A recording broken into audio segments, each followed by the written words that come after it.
Hello and welcome to Talking Tullahoma. I am Kelly Lapczynski, and with me today we have our guest, Dr. Elizabeth Taylor. Now, Dr. Elizabeth Taylor is now on her second book about Camp Forrest. I don't actually know, I wasn't here before, if we talked to you after the first book.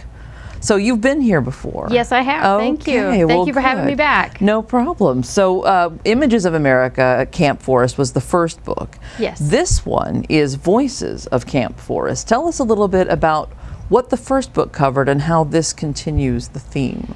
The first book was primarily providing readers with photographs from the Camp Forrest time, pictures of life in Tullahoma, life on base, and what it was like to be a civilian as well as a soldier.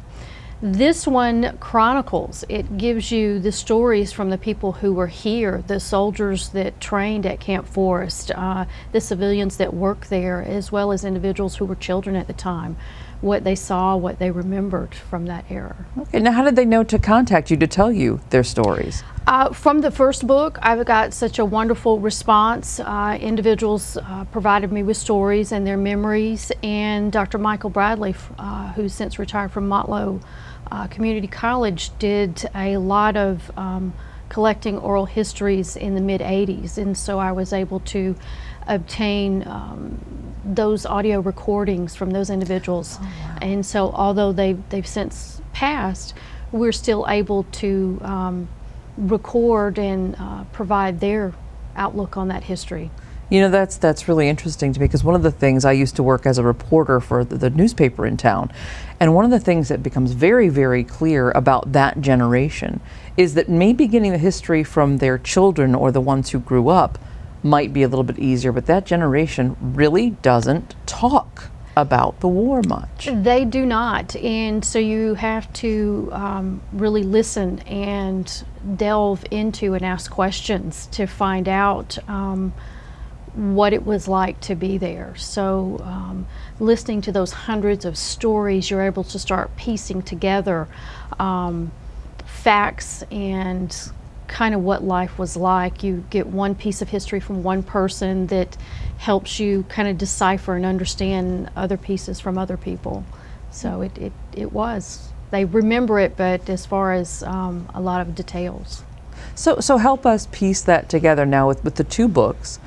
What actually how does Tullahoma get this base in the first place? I mean, what brings Camp Forrest here? What builds it up?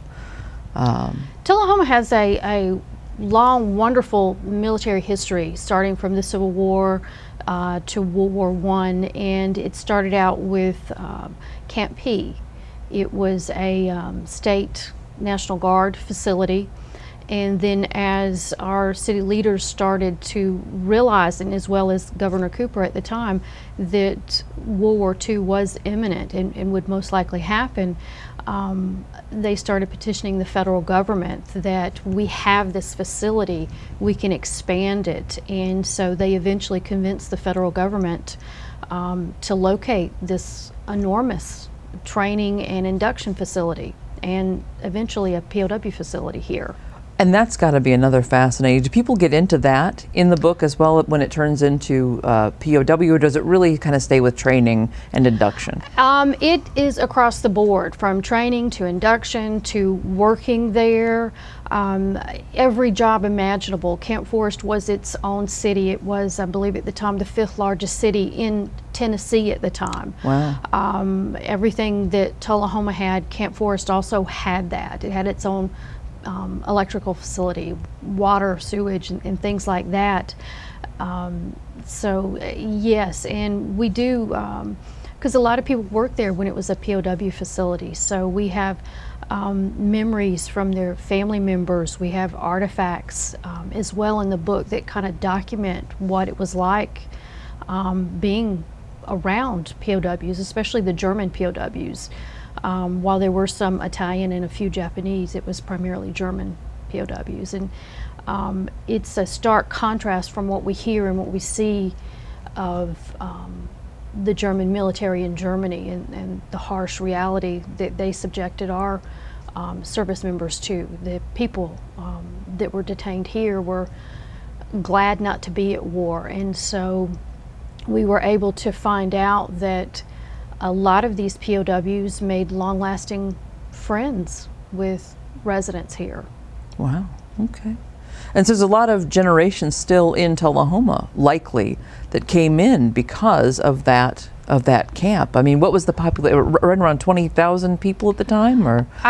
It was a smaller population, Tullahoma itself, and it rose to well over 50 to 75,000 if we include that the high? Soldiers. Yes. Okay. It was literally shoulder to shoulder. You couldn't move around on the weekends if you were in Tullahoma, and a lot of residents remarked, we just didn't even go to town. We stayed at home and listened to the radio, played cards and stuff like that because there were so many people in town.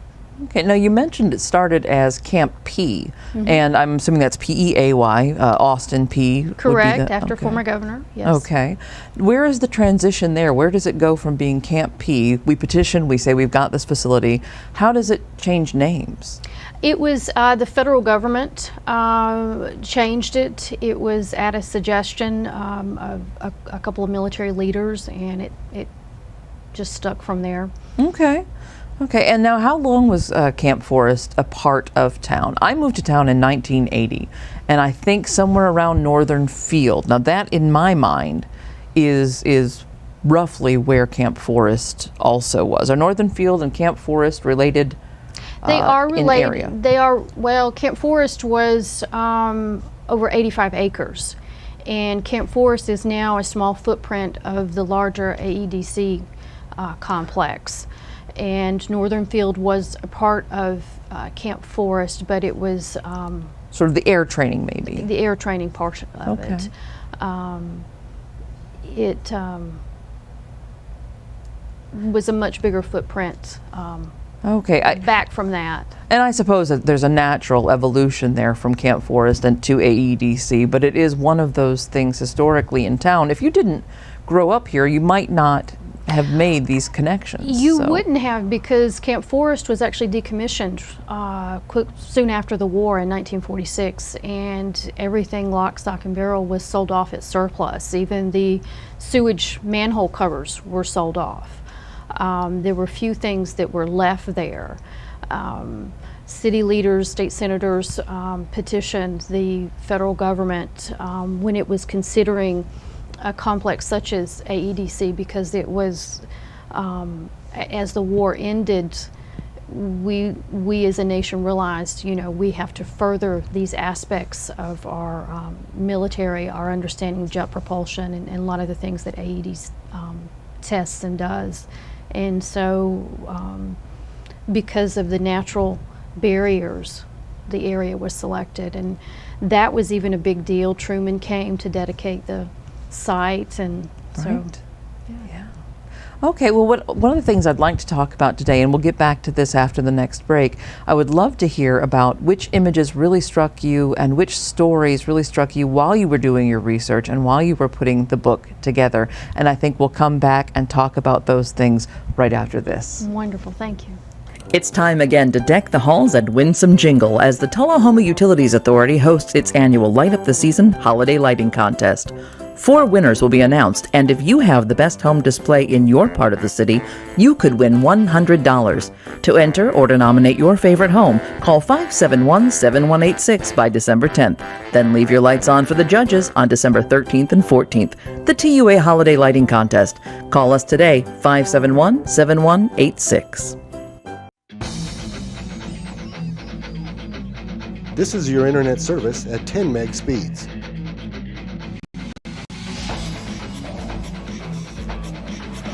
This is internet service at gigabit. No other local provider can match this level of speed. Call us today to get the world's fastest internet.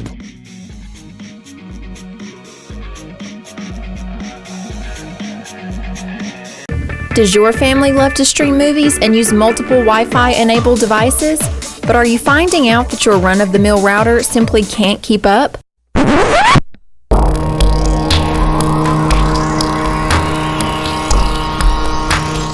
Don't worry, LightTube has you covered with our internet router service for only $9.95 per month. Get back to what your family loves doing. Call us today at 455-4515 to learn more.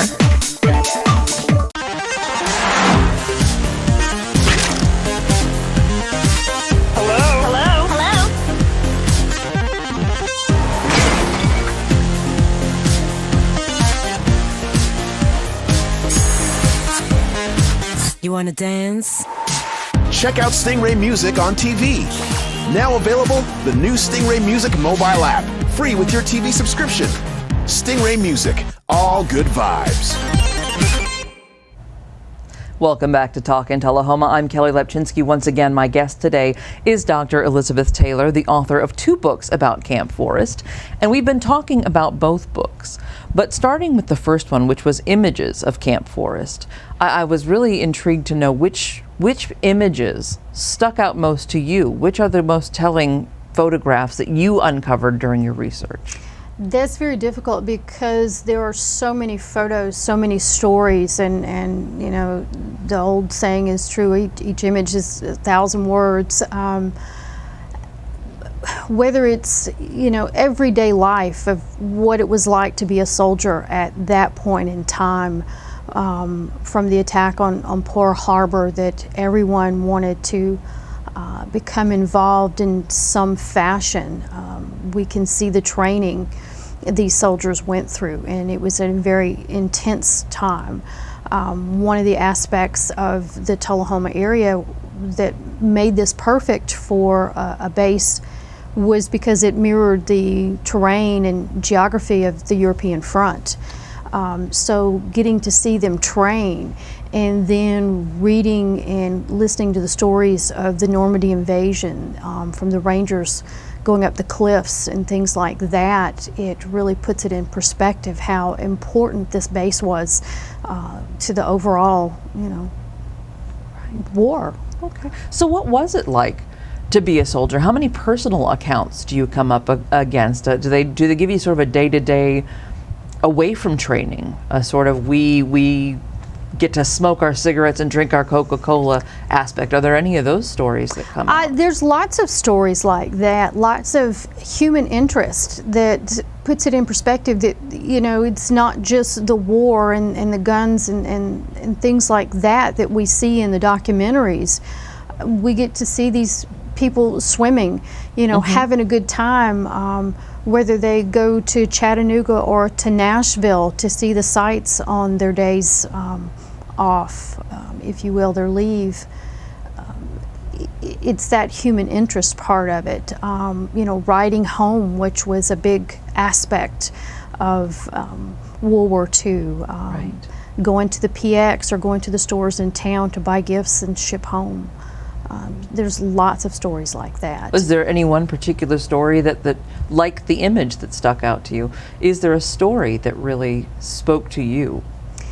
A lot of the stories involved just the day-to-day, where these individuals talked about meeting their sweetheart. We had so many soldiers that were from areas, you know, Illinois, New York, Colorado, and they came to Tennessee and met the love of their life and moved here and stayed here after the war once they came back.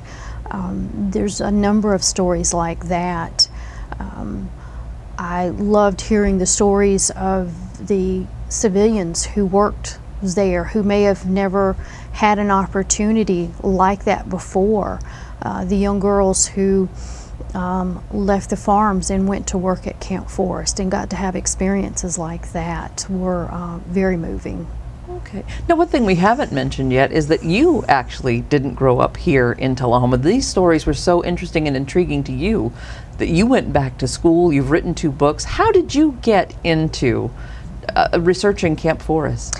That is true. My area of a field of study has been American government and public administration, and one of my colleagues at the university I worked at started telling me, he was a historian, about prisoners of war being shipped from Germany, and he was from the Middle Tennessee area, and so he started telling me, and I didn't believe him, and started researching, and found little bits of information about Camp Forrest here and there, and something about this Camp Forrest story touched me and made me want to research it further, and started collecting photographs from the National Archives in Maryland, and it evolved from there for a book. I haven't been to Tullahoma. I'm from Georgia, so I don't have a connection to Tennessee, but it was just something about this story I felt would be important, just to maintain that historical documentation from there. And Doc Couch Watson, after the book was published, reached out to me and has been phenomenal helping me promote it, and finding so many people that their memories are like yesterday it happened for them, recounting their stories. That the second book, The Voices, I wanted to capture those oral histories for posterity in some fashion. And we're potentially looking at another Images of America book, just because there's so many facets of Camp Forrest that I don't think we're quite done telling the story yet. I was actually going to ask you that, and I didn't want to put you on the spot in case there was no plans for a third book. No. You actually are working on a third book. I came yesterday and did some research at Middle Tennessee, and just some of the photographs, just wanting to capture that day-to-day of life. I think there's still more there. And that's fascinating to me. I actually did not realize that you didn't have a connection to Tullahoma yourself, that this was so fascinating to you from a state over. Yes. That you have done these two books on our little camp. It's not. It's just not a little camp. No, it's huge, and it had a phenomenal impact, not just the home front, but World War II in general. Okay. And it brought people to this region, to this area, who might not have ever come here. The first wave of soldiers that came were from Chicago. And so a lot of people from that particular state coming down from even the Mother's Day celebration, where we had, I want to say it was like 50,000 moms and sweethearts that came for that special day, got to know the residents in the area. And now I sort of touched on it, but we didn't really say, you had your emphasis in the government sort of background, and then once you got so deeply into researching this book, you did go. I went back to school, glutton for punishment, after 10, 15 years, and wanted to get that background to make sure that I had my history straight, that it was important to be able to. So you went back to school to study history I did. Specifically, to just because this was so fascinating to you, and you were now making yourself sort of an authority on the subject of Camp Forrest as you keep going. So a third book in the works, and that's good news. You've got some events coming up to promote the book. I know that some of these will have passed by the time we air. You've got a book signing, I think, is it today? We have a book signing today at the bookshelf at Northgate Mall. We'll be doing the Rotary Club on December 3rd, and a lunch and learn on December 4th. And there are several other events in Nashville as well, the first of the year. But people are welcome to reach out to me, whether they have photographs, stories, anything like that we can document and have for future generations. Just so many individuals are passing just due to the time period, 75, 80 years ago, that it's important we don't forget. And it's important that people who maybe haven't told their stories yet start to tell them to us, and we'll talk more about that when we come back after this.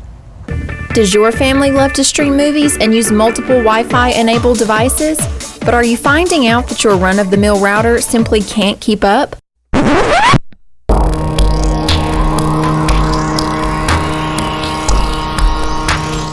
Don't worry, LightTube has you covered with our internet router service for only $9.95 per month. Get back to what your family loves doing.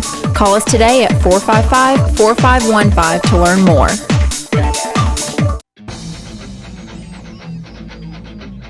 This is your internet service at 10 meg speeds.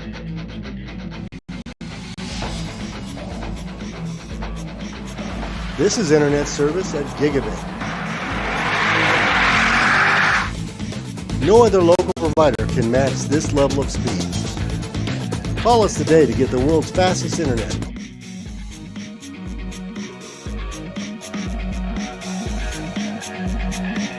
It's time again to deck the halls and win some jingle as the Tullahoma Utilities Authority hosts its annual Light Up the Season Holiday Lighting Contest. 4 winners will be announced, and if you have the best home display in your part of the city, you could win $100. To enter or to nominate your favorite home, call 571-7186 by December 10th. Then leave your lights on for the judges on December 13th and 14th. The TUA Holiday Lighting Contest. Call us today, 571-7186.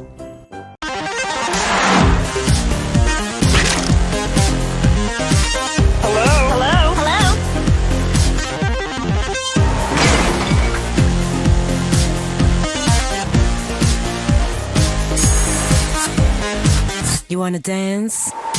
Check out Stingray Music on TV. Now available, the new Stingray Music mobile app, free with your TV subscription. Stingray Music, all good vibes. And welcome back to Talking Tullahoma. I'm Kelly Lapczynski. I'm here today with Dr. Elizabeth Taylor, who has written 2 books about Camp Forrest. The most recent is What Brings You to Tullahoma, but you're also working on a 3rd, Yes. so taking advantage of that while you're here. Now, one of the things, we went to the break talking about how important it is now for this very silent greatest generation to possibly break the silence or write down some of their stories because they will be lost without that. And I will share with you a personal story of my own. While I was working with a reporter, as a reporter, I spoke to a man, and I will not identify him because he did not want that. He knew that I was coming to his house to talk about the war. And he told me some very personal things about how, even to this day, that he was, I don't know, maybe in his late 70s, early 80s at the time. He has to take medication to go to sleep every single night. Goodness. And his prescription is a 30-day prescription. And months that have 31 days terrify him. And if he drops a pill, he will have his wife help him scramble to find that pill because he cannot sleep and cannot get through the night without it. There are things that these men have seen and things that he was going to tell me but didn't want me to put in print because it was going to look like showing off. He didn't want his other war buddies to feel like he was calling attention to himself to tell that story. But of all the things he told me, the pills, if I drop one, I'm panicked. If there's 31 days in a month, I'm panicked. That's what stuck with me, because it was, 50 years later, and that's part of his story, and it's part of the story we don't hear enough. I think that is very true that not just knowing it from that time, whether someone tells it to me or to you, at least write it down so that it's left somewhere that we can understand what happened when these men and women came back. We didn't understand trauma at the time, and we're still learning about things like that, so that we can take these stories and help put it in perspective today and help other soldiers, other individuals learning from these experiences is another aspect of that. Absolutely. The one advantage they haven't had by keeping silent is knowing that you're not alone. And I think they do know it. I think they know when they get together that they've shared an experience and that there's a brotherhood. Literally, they call it a brotherhood together. But at the same time, they're not letting that stuff out. And there are things that those of us who didn't go through it with them, can't know. and can't understand or put into perspective. It's even, a civilian working like they did at Camp Forrest, meeting someone, talking with them, whether they were at a lunch counter, and then all of a sudden those individuals are gone. One story that particularly stuck out with me, Bob Couch relayed in an interview. He developed film at the time, so soldiers would bring their rolls of film, and I've been lucky enough to obtain stuff related to what soldiers took. But sometimes they would ship out so quickly they couldn't pick that up. And he tried for years after the war to send them back, and a lot of times the envelopes would come back killed in action. Oh dear. And so, even understanding the impact that had is important, and understanding what was the last thing that person thought or saw, and that small impact that they might have had in the sphere around them at the time. Yeah. I mean, that story just impacted me. Because you do think, this was important to me. I took pictures of this. I wanted to remember this. And now the pictures remain and I do not. Exactly. And eventually that comes to us all, but war is a very difficult way for that to have happened. Exactly. I think that is sometimes lost in the imagery we see in World War II documentaries. And a lot of individuals have tried to document that human element, but stepping back to the home front and seeing Camp Forrest and understanding the training and the intensity, and these commanders wanted to make sure that they were exposed to sights, sounds, and physical elements of it, so that when they got to the front, it didn't scare them. They just kept moving forward, I think is important as well. Okay. I hate to wrap this up because I feel like we've gotten to a really interesting place. However, we are running out of time. I do want to just quickly mention your website, because I know that was flashed up under your name, and let's tell people just a little bit about what that is. The website houses a lot of information, a lot of photographs, personal stories. So we're always excited when individuals contact us to add to it. You can learn more about Camp Forrest from it as well. My contact details are there, so please feel free to call, email, text, whatever's easiest. Okay. And so once again, this is Dr. Elizabeth Taylor. You can find both of her books, Images of Camp Forrest and Voices of Camp Forrest. And even if I didn't get the titles exactly right, that'll get you there on Amazon.com. I think the second book is about $24, just a little bit under that. We hope you'll look them up, and we hope you'll join us next time on Talkin' Tullahoma.